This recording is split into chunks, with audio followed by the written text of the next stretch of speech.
This podcast is a member of the Place to Be Nation family. Visit us at placetobenation.com, the only place to be in your pop culture world. You are listening to Lucha Afterground. Hello, everybody, and welcome to Lucha Afterground, the premier Lucha Underground after show on the web. My name is Max. With me, as always, Travis. Good intro, buddy. Good to have you. Thank you. High energy. Energy back. Me too. I just want to. I told you I hit a grand slam in my softball game today. Team is going on into the championship final. You're just a fat piece of trash. Somebody get this fat trash out of here. We are called Bat to the Future. That's terrible. It's a bunch of teachers. I didn't come up with the team name, but it's a bunch of teachers. Sorry to just slag your whole team. No. I really wanted to be the feel good hit of the summer. That'd be a good team name, hey? Yeah. It didn't fly. Can you think of a Lucha Underground themed? If you were the Lucha Underground softball team? Yeah, exactly. Made up of the cast and crew. They put together a softball team. Yeah. Maybe that's something good to throw out to the Twitter fans. Yeah, I like it. If you can think of anything. I was thinking like Quado's. I don't know. I'm trying to think of a C word in baseball. How about just the Lucha Libre Genius. The Lucha Libre geniuses. Anyways, so here we are, episode 29. Oh, and for really keen, aware listeners, a few weeks back we were teasing something special coming up, and then we forgot to tease it the past 2 weeks in a row. It's because things had kind of stalled, right? That's right. Things had stalled, but they appear to be back on track. So that's all we're gonna say, and we're hoping we're gonna get started at least by Ultima Lucha Trace. Yeah. That would be special. Other than that, we had somebody on Twitter had prompted us before watching this episode that there was going to be not something. Just somebody. Okay. Our boy Bobby C. It was Bobby C. We'll get to it. He pointed it out. Yeah, like that. He mentioned an iPad or something. Yeah, we saw the iPad. What iPad? When? Captain Vasquez. When? Was watching. Was watching. Well, that didn't seem too egregious. Where are they watching it? Well, we'll talk about it when we get to it. Yes. Good point. Actually, it kind of makes sense. Anyways. News and notes? Anything? I mean, I was looking. Yeah. I did not find any news. Yeah, me neither. Yeah. Me neither. So in that case... Most importantly, violence! Lucha Underground Season 3, Episode 29. Recap, remind us the Cueto Cup. We're moving into the quarterfinals here. A little bit of Johnny Mundo and Ray. We're reminded of Matanza and Dario Cueto. I had forgotten that Matanza had assaulted Dario through the bars. Yeah. I think we kind of thought, did he kill him? Yeah, no. And you forget these things because of that break, Yeah. There was a big 6-month break. And they reminded us. Oh boy, how excited are we for somebody they brought back we haven't seen in a while. And they showed a little bit more of PJ Black and Rey Mysterio's match from last week. And that leads us inside. Oh, no, it doesn't. It leads us to the first thing. Dario Cueto is feeding Matanza with a fresh plate of raw red meat. Yeah.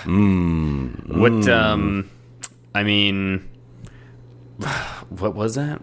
Chicken? It looked like could have been chicken hearts. I'd say, it's either, I'd guess, one of two. Either cow or human. Yes. Right? Because we know he eats people. That was implied heavily. Yeah. So that could have been... and I didn't see him when we assume he was eating someone. There was no sounds of like a frying pan. This is true. So one would assume it's raw. Yes. Yeah.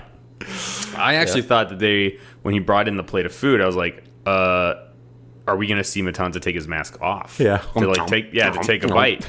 Just Jeff Cobb looking as sweet as always. Yeah. Do you think that is Jeff Cobb playing Matanza in those moments? Yes. Yeah. Yes. It's good. Good work.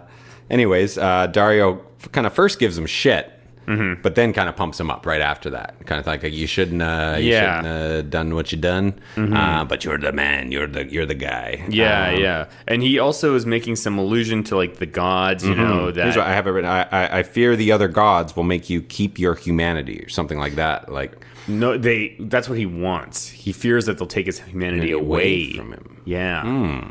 Yeah. Which I think is maybe a little bit of an allusion to what's going on with Cage. Sure. Right? I see what you're saying. Yeah. And then he also mentions that, or even worse, they could just destroy you. Right? So I think we're getting... I'm getting some wheels turning as we're discussing this right now, but I'll talk about it when we get to a later thing. Yeah, I like moments like that because it opens up the opportunity. It communicates that there's more going on than what's in the temple. Anytime they talk about that sort of stuff, it opens up my mind to like opportunities and potential and unique opportunities, sure, for storytelling. Yes. And that always captures my interest again, big time. You know, big time. Always you pique my curiosity, and I'm right back with you. Yeah. And it makes sense that they could kind of put some of that on hold because of all the tournament matches they had to have and keep that moving. But it's good that they've reminded us of two that I can remember right now, two really key storylines. I mean, there's no other ones that they had been touching on throughout the tournament, but there was this storyline and the storyline with the cops. Yep. And we'll get to that in a bit. Totally. I'm assuming next week we'll get an update on Sexy Star and the Spiders. Oh, yeah. That's right. I hate spiders. That's why I've turned heel. Just like, that's it. I'm stomping out every spider I ever see. That's good. That's actually good heel motivation. Because, you know, villains are the heroes of their own story. Yes. So if she gets pushed to the limit by this spider prank, and then she's like, everyone's a spider. I like it. That's good. I like it. That's good psychology for villains. That's for free. That's how you do your job. Anyways. Matanza passes on the meat. He says no, and he grunts. Yeah, well, 3 or 4 times. I think that's telling us that he's taking Dario's speech seriously. Okay. Because Dario's telling him you have to control your hunger. And so that's what he's doing. He's within reach of it. He looks down at it, then he looks back up, and he grunts. So maybe we're going to begin to see a more sort of like intelligent Matanza, sort of like a Gray Hulk. I see what you're saying. I like it. Yeah, a little more in control. Yeah, I wonder when we're going to see him wrestle again. And against who? I know. I mean, it could be as early as next week. I could easily see him just being like, oh yeah, Matanza versus Argenis. Matanza, versus Veneno. You poor guy. Goes back in for Veneno. Yeah. Oh, man. Yeah, I could see something like that. And then maybe we see a little bit sort of a change in his character, less of a just a wrecking ball, more of a little thoughtful what he's doing in the ring. That'd be a nice touch. I'd like to see some evolution. Totally. Well, it has to happen because he could remain the same until he loses, but then he lost. And so now we have to go through some sort of evolution of character for sure. Or else. Yeah, you can't just come back with him being this unbeatable monster and put the strap back on him. Yeah, no, I see where you're going with that. We enter the temple. ECNO holding it down again. We came close. I can tell you, I came close to a man in the wedge segment. But he was just if that kid in the lucha mask who was like adorable and having a blast. Was it a kid or was it a little person? I don't know. Should we do it? But no, he wasn't in the wedge. What a tease. He wasn't in the wedge. What a tease. You even did the inhale. I know. He wasn't in the wedge. If he had been in the wedge, this would have been reason to bring him back. For me, it is a happy memory. Yeah. I don't know why that's not coming in good on my ears. For longtime listeners, Man in the Wedge was our only contribution to... Or so we thought. Yeah, to wrestling. Because we figured out a way to tell when their recording schedule based on who was sitting behind Vampiro in between. Yeah, in between them specifically. And if we keep an eye out for them, then you can kind of tell when they've changed days. Yeah. And we said we'd bring it back if it was of note. And oh boy, if that kid could have been 2 seats over, that would have been huge. He would have been a new favorite. Anybody who's watched this episode will know exactly what we're talking about because he's just like your eyes just lock in him. I can't believe they allowed him to sit there. Yeah, because he's just so distracted. He was having a blast though. Yeah. Could have been a grown man. Yeah, could have been. Let's throw that out there. Believers. Is the kid in the lucha mask? Is it a kid or Vern Troyer? Here we go. First match. Pindar and Kobra Moon versus Phoenix. Right, here's the first time we see Ray's family's in the crowd. Melissa Santos blows Phoenix a kiss. Some nice work early from the two. I was really impressed with Pindar in this match. I'm going to say it right now, Pindar's best match in the Lucha Underground. I thought it was a good match, of course. These guys are both like excellent. But I don't think we've seen Pindar shine as much as he. Pindar had some amazing moves for sure. I have to say, I feel like their chemistry wasn't quite there. There was a lot. Perfect, there was a lot of waiting around for each other. No, to I know what you're up. saying. Like, it the kind of standing next to each other while they start kind of running their feet on the spot to go hit a. Yeah, that sort of stuff. That always kind of bugs me. Yeah, but overall, I mean, this definitely. Pindar had that one move which I've never seen before. I don't even know how to describe it out loud. It's like he. Yeah, it was a weird kind of power bomb out of like a really interesting position. I mean, he twisted Phoenix almost like corkscrewed him in a way, and then slammed him in the air. I've never seen anything like that. It was excellent. Steve Payne, is that? Yeah. And he had that really great kind of push off of Phoenix. So it's not a monkey flip, but he kind of like rolled him out of the ring, and Phoenix got that crazy height off of it. Remember that wasn't a monkey flip? No, monkey flip is different. Okay. Yeah. I'm a big fan of the monkey flip. Yeah. I feel like it should be that move's got to come back. It's harder to buy, so I think so. Yes. Oh, I think it's so easy to buy. Yeah, because they just flip them in the air, and it looks so great. Anybody should do it. You know what? That's a corkscrew of wrestling moves. No, I guess that's not a very good analogy. But you know what I'm saying? What I said with the corkscrew. Yes. More people should. Anybody can pull off a monkey flip. Anybody can pull off a monkey flip. We were doing them before we recorded. Yes, we were practicing monkey flips. My apartment is destroyed. Oh boy, when your fiance gets home. Right, yeah, I wrote Pindar looks good. Pindar looked really good in this match. I mean, it helps to have a really good dance partner in Phoenix. But it was nice to see some good strength stuff from Phoenix that we don't usually see. I thought nice psychology in this match, kind of a brute versus more finesse guy. Yeah, totally. I mean, yeah, there was definitely a story, of strength versus agility for sure. I think we had talked about this when we were watching it, but I kind of thought we were going to see Pindar advance for a moment because of how much they were showing Melissa in the crowd. She was cheering a lot. Yeah, maybe off of Marty run in. Yeah. I was kind of expecting Marty to show up, but I think there was a bit of a clue that he wasn't in the recap off the top because he wasn't there. It was almost, if there was going to be run in, we know he's going to be in that recap. We're doing a lot of math here. I can see where we're going with this. Yeah. Good. So Phoenix hits that really cool double knee off of the top for the win. I've never seen him win with that before. That was really cool. Looks like shoot murder. Yep.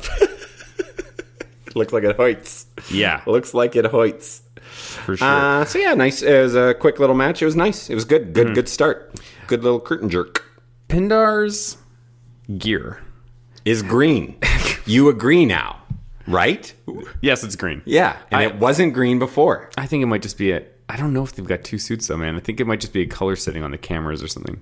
Anyways, rounds. He puts on the green for the later rounds. I'm not bringing it up because I want to talk about the color. He's got this row of spines that go on the back. Yeah. I want to touch those because I don't understand how when he takes a back bump, he isn't like impaled. Or just like falling on like Lego or something. They've got to just be like floppy rubber, like really squishy. Right? Yeah. And they must just bounce right back. Like, what are those made out of? Yeah. I think it's just like I see it as like kind of like from a cheesy Batman costume with his kind of on the gloves. You know what I'm talking about? Well, I know the costume. I know the costume part. But like, what could those been? It's all about the material. It can't just be plastic. I'm just saying I want to touch them. Okay. I want to touch you, Pindar. That's right. Maybe I'll tweet I'll get on Twitter for the first time in like 8 months, and I'll. Hello, Steven. Yes, I would like to ask you. Maybe when are you next in the Pacific Northwest area? Yeah. That would be a fun segment if we just did like one question interviews. Like we spend a week trying to line it up, and then we get on. Can we touch your? No. Fine. No, again, can't we touch? We can't touch. Come on. It's not like we're gonna get them here with the gear. But we just do it through Skype or whatever, and just be like one question interviews. What is those? What are those spines made out of? What are those spines made out of? Yeah. Yeah. Just a thought. Yeah. Premiere. Premier Lucha Underground. After For show. sure. You like that match though? You're cool with it? Yeah, I mean, I was fine. I felt like their timing was a little bit off, but of course, overall, it was great. Phoenix is amazing. Anything he touches is basically turns to gold. Tis true. So we enter Dario Cueto's office with...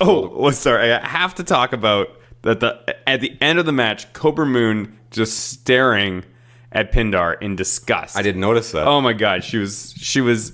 Kobra Moon is like, bringing managers to new heights, man. Like I am so I'm so glad that she found that we found a role for her in this show. Yeah. Because her in ring, I was a little nervous, but she has really come into her own as being this sort of leader of this faction, and her acting and her energy on the edge is always. You heard her shouting a lot. I heard arriba. Yeah, just move, barking orders. And she gave Pindar a look at the end of this that I thought she was going to pull out a gun and just execute him right there. Looks like we need a new member of our trio's champions. Exactly. She was so choked. Yeah. It was great. Yeah. It was great. Yeah, Anyways, she's doing a really good job. Yeah, got to give credit when it's due, for sure. We enter Dario Cueto's office with Worldwide Underground. Jack Evans' jaw is still wired shut. They ask him how he's doing. He says, "Not good." That was the best. That was hilarious. Yeah. Every line he delivered was hilarious. I had no idea what he said the second time, and PJ said something about a ventriloquist. Dario Cueto says Worldwide Underground is not allowed at ringside because of their previous actions, and he mentions the medallions. He says if they do interfere... then they'll be out of the Gift of the Gods tournament. So it's good to know that is coming back. I'd forgotten all about the medallions. Again, another thing that keeps popping up. You're like, oh yeah, I forgot all about that. Yeah. So I guess we'll have another Gift of the Gods champion. Ooh, Trav, can you name all of the Gift of the Gods champions? Yes. Phoenix.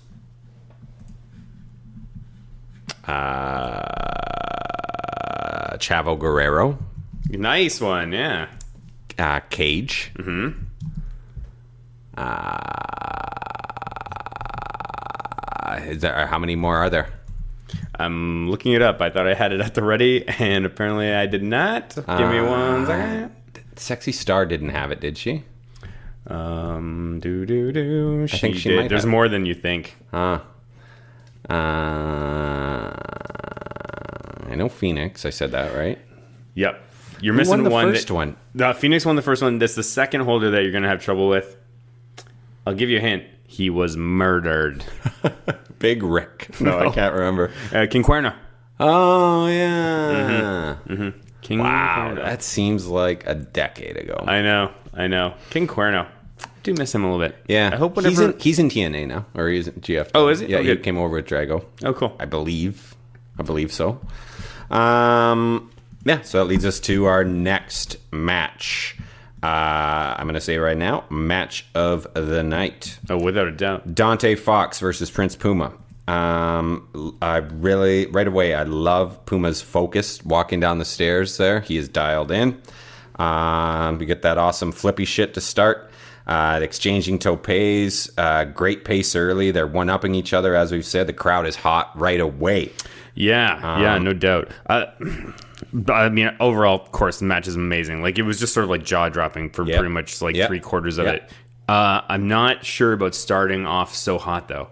Yeah, You know? I was worried they weren't going to be able to keep the pace up, but they made it work. Yeah, when they brought it to the ground, for me, they lost a little momentum. But I mean, there was just that was just for them to take a breath, I'm sure, and then keep going. But my God, Dante Fox, who is this guy? He's amazing. He's amazing. I was watching this and I'm thinking to myself, you know what? If they, I had a couple of thoughts about the Prince Puma character and Dante Fox during this match. One, is there any reason why they couldn't do an unmasking of Prince Puma? It might end up that way if he's going to be leaving. Totally, right? And like, I can understand why they couldn't do it for like Phoenix. I think at the end there they've teased that Phoenix might get unmasked. Well, I mean, they'll threaten it, but that's you're doing a lot to a guy's career if you unmask him on the show, right? So the luchador himself would have control over that, right? Saying. But the Prince Puma character wouldn't have as much control. Yeah, beyond. So, and plus, if you want to look, Ricochet wrestles without a mask everywhere else, so I don't think there would be that sort of like protection of the identity. Sure. If they were to unmask Puma. Puma, you could maintain the character and pass the mantle down to Dante Fox. I love it. The guy, A, exact body type, right? B, same style of wrestler, way better. Like this guy is like, maybe I've only seen him wrestle in Lucha Underground, but I'm willing to say he is at like he's the best as a Super Junior. Yeah, sure. He is Ricochet. He's an Osprey. He's right there. Yeah. I can't believe I have been ignorant to his existence up until now. But I am so impressed. This guy is good enough to become the next Prince Puma, Prince Puma Jr. or however that works. Sure. You know, or Duke Puma. I don't know, like further Earl Puma. Oh, I looked into who Nightclaw was. Who? Flamita. Who is that? I've heard the name. Yeah, I think he's going to be in Bola. Yes. Yes. Interesting. Good to know he's still working. Had one match. Yeah. I wouldn't mind going back and just watching that. Yeah. Oh, man, we talk a lot about should this be the final season of Lucha Underground. There'll be those moments that are just sort of enshrined in sort of like the cult landscape of the show. Yeah. Nightclaw's one match is going to be one of those weird touchstones for all the crazy Lucha Underground obsessives. Especially if he goes on to bigger and better things. Oh, don't. Even if he does it doesn't matter. It'll be like one of those, it's just such a strange thing. It blips up and it's there and then he's gone. And he does such a great job in that match. And there's no explanation for why he's gone. There's no even information online about like what happened with Flamita, with going on there and leaving the show. Nothing. Total radio silence. What happened? That's another one question interview. Get Flamita. What happened? Yeah. I would ask him, do you still have the mask? Oh, yeah. Okay. Somebody does. A two-part question. Do you still have the mask? And may we have it? Can I get the mask from you? Yeah. So as I said, great pace early. Crowd is super hot. Dante Fox, awesome tornado DDT on the outside. Here I notice Fox is kind of playing heel a bit to the crowd, which was interesting, especially with the way things ended. But I think it made sense. I think he probably got a feel for who was behind who at that point. Yeah, I do. From the commentaries, from what they were saying, it sounded like the crowd was far more behind Puma, although I think in post they sort of... we heard dueling chants. Yeah, but I think that one may have been a little... Some trickery. Yeah. Probably a good idea for storytelling. Yeah. Pace finally slows for a good strike exchange. That really cool kind of spinning suplex from Dante Fox. I've never seen anything like that. Dante Fox pulled off like three things. Yeah. I shouldn't just say it's him, but I mean it's Ricochet as well, of course. But they pulled off like 2 or 3 moves in this I've never seen before. 2 or 3 moves that were just like combinations of suplexes and DDTs. All like on the apron sometimes, just like completely blowing my mind. It was just the more you're talking, the more I just moved up a quarter. There you go. Perfect cross body from Puma, and that made me think. So this guy has a textbook cross body, and it's probably his 30th best move. Yeah, which is so true. Crazy. No kidding. Yeah. Some people use a crossbody as a finisher. Yeah. And it looks sloppy. Yeah. I love Kofi Kingston has a great crossbody. Sure. But like I said, like that's one of his highlights. As we're talking about that great counter off the ropes between the two, where they just kept going back and forth and almost hitting clotheslines, and everybody's just really evenly matched the whole way through this. It was really good. This is awesome chant.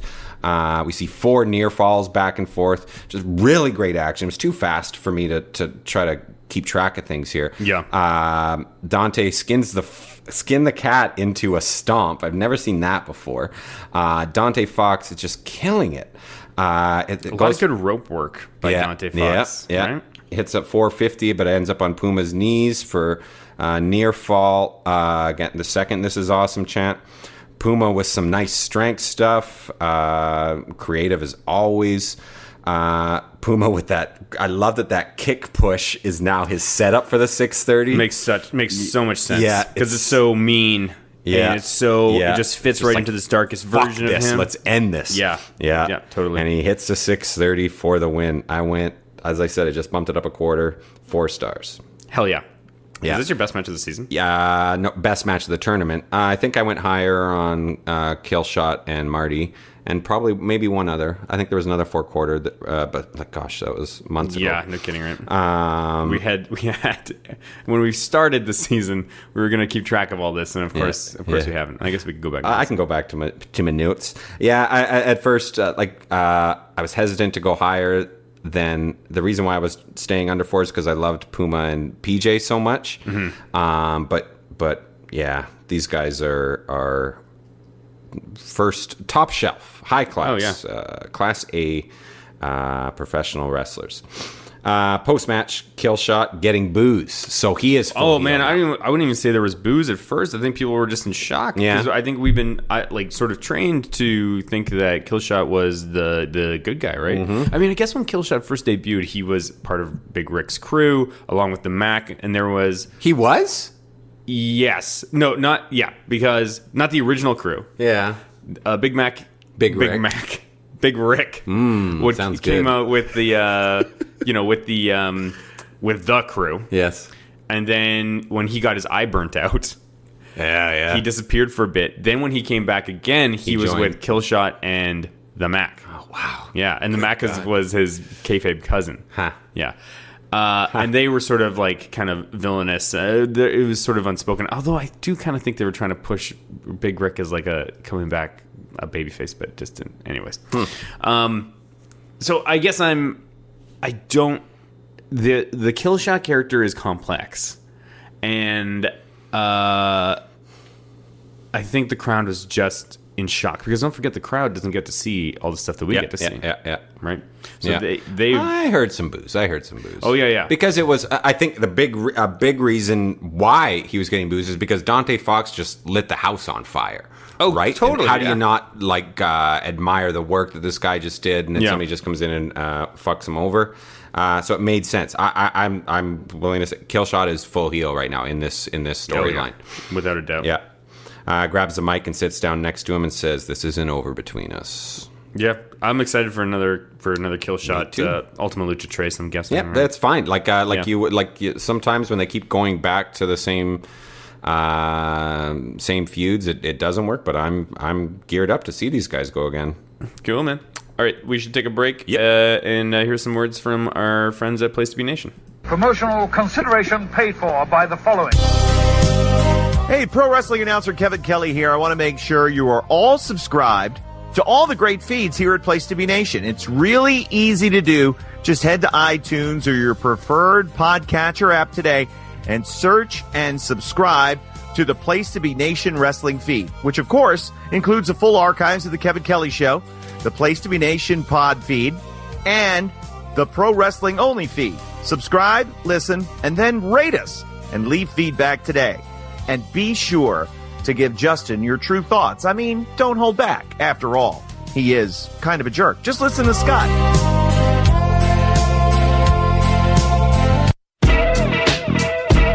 Place to Be Nation's JT Rosero and Chad Campbell here. We want to let you know that we have a ton of great podcasts available to you on iTunes, Stitcher, Google Play, and PlayStation.com, and we offer those to you on 3 great feeds. On the Place to Be Nation wrestling feed, we bring you the Mothership, the original Place to Be podcast, as well as Main Event, Lucha Afterground, and our monthly pay-per-view reaction shows, as well as the Our Vantage Point podcast and Jeff Learns Wrestling.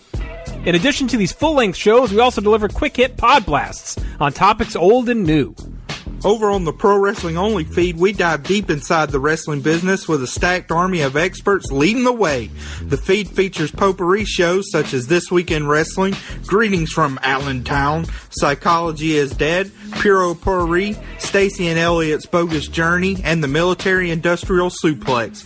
We also have shows that focus intently on certain topics like Letters from Center Stage, Space City, and NWA Classics on Demand Adventure, Through the Years, Strong Style History, Strong Style Story, and Mount Olympus. Plus, the feed has the full archives of legendary shows like Titans of Wrestling, Where the Big Boys Play, Letters from Kayfabe, and much more.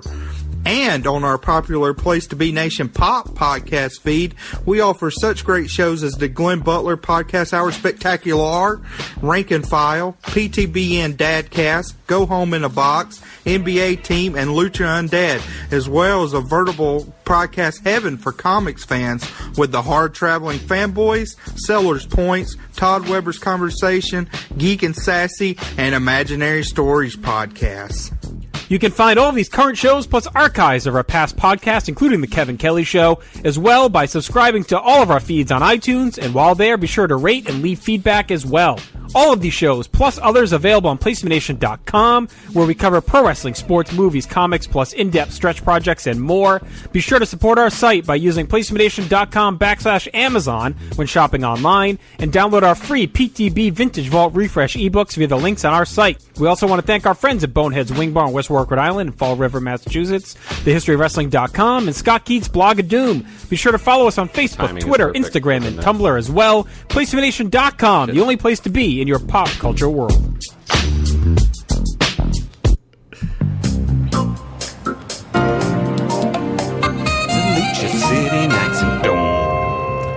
So longtime listeners will know that this is where we fantasize about our fictional cop procedural that always has a new chief. From Lucha City Knights. Well, we should mention, like, the two main characters are Joey Ryan and Cortez, having to work the beats. That's right. Having to work the beat in Boyle Heights. That's right. And every episode, they are assigned a new chief. A new chief is sent to the precinct. Yeah. And so we like to think about who that new chief could be this episode. Yeah. And today I'm picking. I was hesitant.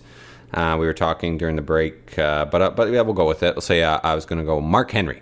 Mark Henry. But I was hesitant because of I said blazer. Big Van Vader. No. No, he's still got to be in the cop uniform. Oh, I guess that's true. But I think, like, with Vader, they were scared shitless of him. But I think in Mark Henry's case, he's just a sweetheart, absolute sweetheart. Yeah. And I think that ends up being the what ends up getting him fired. He's too nice. Yeah, like maybe he lets them get away with too much. Yeah, and then it backfires. It's all right, guys. I'll take the heat. Yeah, exactly. And then he gets fired because of something they did. I like it. Yeah. That's great. Lucha City Knights. Yeah. So the perfect timing. No kidding. Because we got to hear a little bit more of that.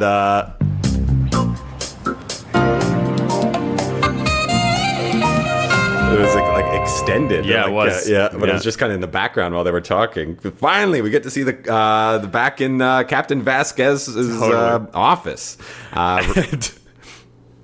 And when we see her, she's watching Cage's this is what our boy Bobby C. Robert Charlton has pointed out to us. I didn't even occur to me for a second. Really? Oh, yeah. I just totally... maybe I was just so excited to see the cops again that I just spoon-fed it to me and I just swallowed my medicine. But this is an excellent point. Yes. What is this? Where are they getting this feed from? Is this an underground fighting ring? Does the El Rey Network exist in the Lucha Underground universe? Yeah, that's. I care less about the iPad, and because trying to have that mental closure between this iPad and all this. Well, we know that there's cameras there. Yes. I say this 100 times. Just have show a clip of a warehouse and just people black market DVDs. People buy DVDs of it on the dark web. Yes, good. The Silk Road. Yeah. And now the Captain Vasquez just has a copy. It makes sense, right? Yeah. It's evidence. Wow, where'd you get that, Reyes? Yeah, the dark web. Yeah. Simple. Don't ask any more questions. Even better. Yeah. So this actually didn't really bother me, but later on in the final match, Vamp specifically says, like, this is Lucha Underground. This is on the El Rey Network. I was like, no, you can't say that. You cannot say it's on the El Rey Network. Interesting. Although we love the people at the El Rey Network. Of course. We love them very much. Yes. I Hope mean, they're listening. Absolutely. Just a minor note. Just drives me. It's my biggest pet peeve. Yeah. What? How does he make money? What is? I just need to know some details. Yeah. I don't need to know the whole story. Yeah. Just some little details. Yeah. Just some little details. Fill in the inconsistencies. Totally. So Vasquez finally mentions we know that they know about the murder.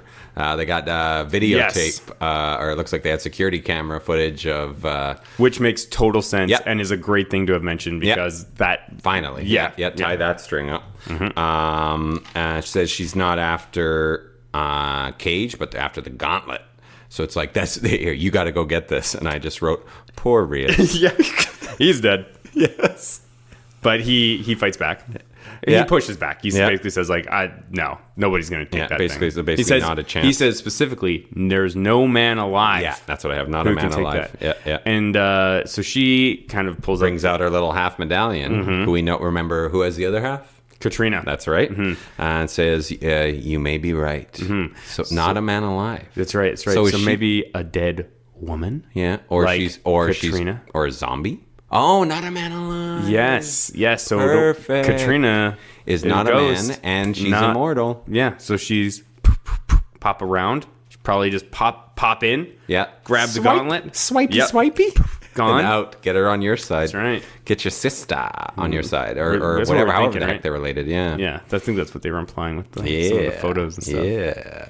Good stuff. Good stuff. Yeah. That's what I'm saying. This and the stuff with Matanza and Dario Cueto is good to remind us of the bigger story going on here. And that leads us inside for our main event tonight. We got Johnny Mundo versus Dragon Azteca Jr. You noticed the theme song name for Johnny Mundo? Oh, that's Welcome to Slamtown. Yeah. Does the song exist? Yeah. So don't look. So I've actually pulled up a playlist of the. Here we go. Yeah, here we go. Of the Lucha Underground themes. Fantastic. I'm going to play them for you. And I'll have to guess. You have to guess. So these are not going to be easy, I suspect. Mm-hmm. Okay. Here we go. Let's see. Let's try to start with one that I'll try to start with one that's easy. I don't know how hard any let's of see. Be. Pentagon Jr. Nice. Very good. I should mention somebody, it might have been Bobby C, who hit us up and told us that he does use that song on some indie shows. Cool. Awesome. All right. Well, how about... Sorry, I should have said Pentagon Dark or...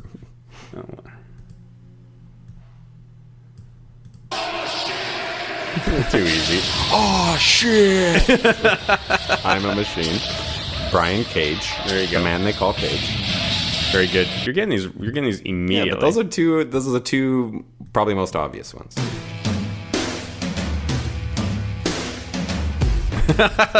You can't see this. Travis's eyes just bugged out. Phoenix? Correct. Wow. Woo! Wow. That is very good.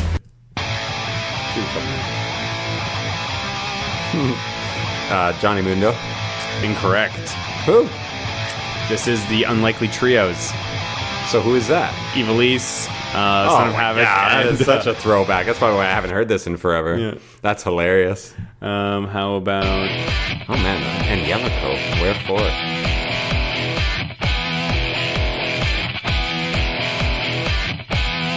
No idea. Son of Havoc? No. Who is it? It's a luchadora.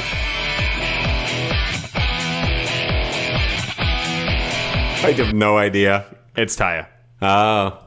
Okay, and let's do one more. This one I'm pretty sure will be impossible.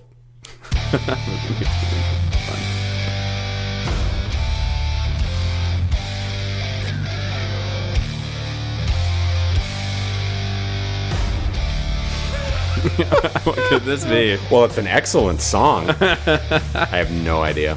It's Dr. Wagner Jr.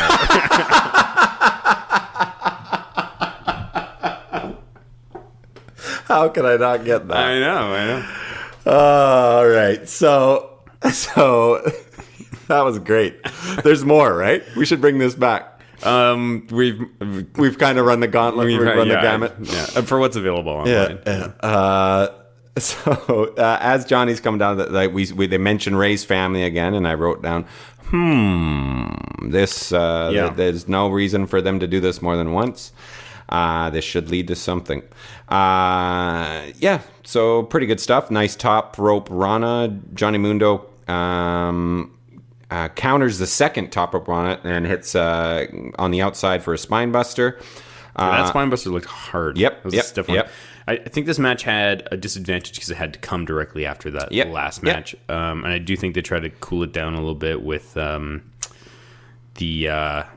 cops and whatnot, but I still went 3 stars. I was hesitant to. Oh, I think it was still good. Yeah, it was still really, really good. Just when you juxtapose it directly next to what we saw before, it's hard. It's hard. Yeah. And then moves inside. Johnny Mundo works on top for a while. Really solid series of punches from Johnny Mundo in the corner. Haven't seen him deliver hard punches like that. Do you remember this? I remember you kind of shuddered a couple times. Yeah. Those were good looking strikes, and I think that's one of those rare occasions. Well, I give it up that the weird camera angle may have assisted. Well said. So definitely noticed. A dope swan dive flip from Dragon Azteca Jr. to the outside. Dante so Fox, much air. Yeah, Dante Fox does something similar, I think. Yeah, right? Yeah, totally. This is what I mean. It's almost like that was such an impressive feat, but we saw I see what you're saying. Superhuman. I think the character work here. I mean, Johnny Mundo's character work is always great match. Great. I mean, it's still in isolation. Yeah, great match without a doubt. Yeah, that leg drop that Dragon Azteca Jr. dropped. A lot of flavor. So good. A lot of flavor. Thumb to the eye from Johnny Mundo to slow Dragon Azteca Jr.'s momentum. Dragon Azteca Jr. with a kind of wild, kind of sort of Canadian destroyer off of this kind of code red off of the ropes. Remember, he kind of flipped around. Yeah, I do wonder if that was meant to be something else. Yeah, really? He just felt different, weird. No, it looked like it pulled it off. Hard to say, yeah. Maybe I was just really, really expecting a Spanish fly off the top. Mm-hmm. Well, Mundo did hit his Mundo was Spanish flies. Fantastic. One of the best in the company. I'd say best in the company, but then I remember Ricochet does Spanish flies every now and again. Hits it for a near fall. Dragon Azteca Jr., another near fall off of a really kind of creative pin. This is awesome chant. Johnny Mundo playing up the desperation to get Dragon Azteca off the top of the rope and then hits his end of the world for the win there. As the end of the world. End of the World is such an awesome looking move, but it just feels like it's gonna be so hard to aim it. You know what I mean? Because you're using the springboard off the ropes. I'm throwing in a Mick twist. Yeah, I think that's what we call it. I don't know. It's just it's been a while since I feel like I've seen an End of the World that I felt like really looked like like a real solid end of the match. The impact, finishing. You mean, right? It always looks super pretty. Oh yeah. It's beautiful. It's a beautiful move. Yeah. It just lately it's been lacking. You ever seen anybody else do that? Never. Me neither. Never. Huh. So anyway, post-match, Johnny Mundo starts with the beat down. That's why I said that. With the chair, puts Dragon Azteca's head in the chair and almost sets up for another End of the World. Yeah. Ray enters for the save. Saves the day. And then they cut to his family and they're just stone-faced. Yeah. Just yep. There he is. Yep. That's what him. he does. Exactly. And there's our White Knight. Exactly. They've seen it all. Yeah. Nothing moves them. Yeah. I was noticing what they mentioned. Well, Johnny Mundo mentioned it later. How much Dominic has grown up, but I guess you never really think about that. I don't know if you would. Never. There's a really great storyline with CM Punk. Probably about a year before the pipe bomb, a year and a half or so before the pipe bomb. It was really good. Johnny Mundo walks up the stairs, holds the belt up over his head. I for a second I thought, are they really not going to use the family here? But comes back, looks at the family, talks shit. The cops enter to separate the two. I thought Dominic did a really good job here. It seemed like he almost dropped an F-bomb there. He kind of stopped himself. They can't possibly be cops. Yes, whatever. Security guards. They were packing tasers. Were they? Yeah. Maybe they're like Matanza's handlers in case he ever gets out of the cage. Oh, Dario had to hire these guys. I would love to see Matanza get tasered by those two guys. See, this is the other thing. This is not the first time we've seen security guards. The other security guards we've seen, I don't think were uniformed like this. Yeah, no, they were in like those black golf shirts. Yeah. So, and we haven't seen them since. Yeah, no, because here's the thing: you cannot be running this like multimedia underground fight thing with cameras and all this stuff with all that's this apparently streaming. Exactly. So don't forget that every one of those camera operators, those security guys, Melissa Santos, these are all criminals. Yeah. Yes. Okay, they're all criminals. So that way. Yes, they're all aiding and abetting. Yeah. So we gotta have the refs are all the same always. The refs are criminals too. Don't forget, Marty Elias is just as guilty. Yeah. As Vampiro, as Matt Stryker. It's like the Trump administration. Well, I didn't know I was committing a crime. Doesn't matter. Exactly. That's hilarious. So why not have if you're gonna want to use security guards, let's find out. Let's just make them consistent, and let's give them like a little Vinny Mazzaro moment or whatever. Right? Sure, make it Vinny Mazzaro. I like it. Right? Yeah. So I'm just saying. I have a lot of unanswered questions about how Dario makes money. Yeah. I like that. Yeah, just make it consistent. Yeah. Anyways, they come out to separate the two. Small little skirmish. Worldwide Underground enters to beat up Ray, and they've got him held back, and then Johnny Mundo hits Dominic with the belt while Ray is getting held back. Nice touch. There you go. Here's how you're going to add some heat to this. Like, you bring family into it. Jack Evans really kind of hamming it up on the way out. God, I miss Jack Evans. I know. He is missed. I would love to see him in the ring again. Yeah. He's wrestling tonight in Tacoma. Awesome. Yeah. What is that? Defy? Defy. Yeah. Who just hooked up with Progress. Did you see that? No. They've got a partnership with them. Oh, sweet. That's pretty cool. Yeah. It's and then Killshot was there as well. Cool. Swerve. Yeah. Leo Rush. Yep. It looked like a really good show. Awesome. Defy is solid. From like every card I've seen, theirs looks like it's something worth a trip. There you go. One of these days. They use lots of Lucha Underground talent. So that leads us to our last segment. Melissa Santos and Phoenix on the way out. What did you think of their conversation? Well, I don't speak Spanish. Yeah, but there's like the things they were saying. Did this feel like this was scripted, or were they just told to kind of improv a bit? That's a great question. I think they were told to kind of just improv because it kind of went nowhere. It was cute. It felt kind of real, but it didn't feel like dialogue that somebody wrote. Where's your car? True. It's there. Oh, it's over there? Yeah, it's there. It was like something like that, right? Yeah, but that is natural. I know. That's how people talk, right? Yeah, I don't know. Gives her a piggyback. It was cute. Yeah. I don't know if I would nominate any of them for the Dario Cueto Award for Best Non-Dario Cueto Performance. No English. Or no English facial obstruction. And right when we see Marty watching, as to be expected, and he mentions the mask. And this is why I thought, they might tease a Phoenix reveal here. Yeah. Or at least make it part hair, of the... Maybe a hair versus mask match. I love it. Yeah. Book it. That could be good. Book it. Marty's hair is getting long. Yeah. Or maybe you even do, like hair versus... never mind. I can't. Okay. I was about to reveal, I've talked about sometimes about how if you want to avoid spoilers, don't go ahead and read the the next titles. Week's? Oh yeah, let's look at next week's. Well, while you're digging that up, I said that last week I said I'd update the bracket standings online. I did not, but I've got them all updated right here. So we'll go from bottom to the top. We have a new leader flying solo. At the bottom, we have Christopher Kent at 22 points. Next, we have our beloved boss Chad at 23.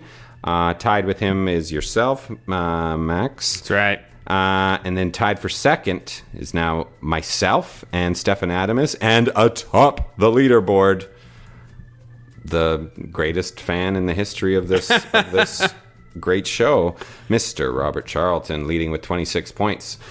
Things get interesting here because now it moves up to 4. I'm starting to think that I can't win because I can't. It's still possible I picked the winner, but yeah, we'll see. Okay. Next week. Oh, it's Kerry Hojo. That's right. Next week, episode 30. Only 10 episodes left. Winding down. That's right. So hopefully we can get that special thing sorted out. The quarterfinals of the Cueto Cup continue. Ooh, there's a lot of alliteration in there. The quarterfinals of the Cueto Cup continue. Very good. An FBI agent arrives at the temple to speak with Dario Cueto. Captain Vasquez gets an unexpected visitor. Nice. So we'll get to continue with the cops. I do wonder about the Black Lotus Triad. Maybe they're done. Maybe they broke Pentagons. That was what they had to do, and now they were here for one episode. Do you remember there was that shot of Okada backstage? Yes. I've been I've been dreaming that he is somehow involved in this. Yeah, that'd be great. It would probably have come up by now. Although I'm doing pretty good at avoiding spoilers. Me as well. Yeah. Anyways, we shall see. Anything else? How can people find us on the Twitter? On the online places? Follow us on Twitter at Lucha_Afterground. Just search for Lucha Afterground, or follow Place to Be Nation on iTunes or wherever you get your podcasts. We're part of the Place to Be Nation family, along with some other great podcasts. So it's worth a click. Give us some 5-star reviews. I'd like to see some nice reviews. Give us some shout outs, you guys. Pump us up. All right. We'll be here next week. The question is, will you join us? Ben. Hot.